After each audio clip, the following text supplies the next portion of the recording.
À l'issue du sommet du G5 Sahel le 15 février 2021 à N'Djamena au Tchad, le communiqué final faisait état d'un sursaut militaire dans les pays du G5 Sahel depuis le sommet de Pau en janvier 2020. Ce sursaut, explique le communiqué, s'est matérialisé par la libération de zones sous contrôle terroriste, des prouesses saluées par la coalition internationale pour le Sahel, mais une question demeure, selon elle, non tranchée. C'est qu'est-ce qu'il faut faire pour qu'il y ait d'autres sursauts? En d'autres termes, le retour de l'État, le développement, et ainsi de suite, la présence de l'État dans les zones libérées. Et donc, fort de cet engagement des chefs d'État, la coalition a développé donc une feuille de route qu'elle a partagée avec l'ensemble des membres de la coalition le 2 mars 2021.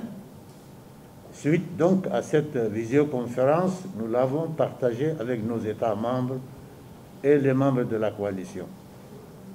Il était donc nécessaire de descendre sur le terrain pour voir plus ou moins qu'est-ce que nos États membres sont en train de faire par rapport à cette feuille de route. Pour ce faire, la coalition internationale a demandé la mise en place dans chaque pays d'une coordination nationale présidée par le Premier ministre pour l'implémentation de la feuille de route propre à chaque pays. Cette feuille de route dont écho a été fait au président du Faso par la coalition internationale sera soumise pour validation au Conseil des ministres du 19 mars prochain. On va passer par Bamako, nous sommes ici, nous allons à Niamey, nous repartons.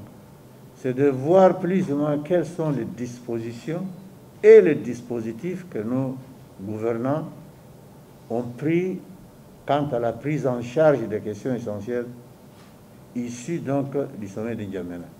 C'est-à-dire les questions d'un dispositif national de coordination, l'engagement de plus hautes autorités. La feuille de route, à en croire le représentant spécial de l'Union européenne pour le Sahel, poursuit deux objectifs principaux: l'urgence de poser des actions de restauration visibles par les populations et la coordination entre les partenaires pour l'atteinte de l'objectif paix.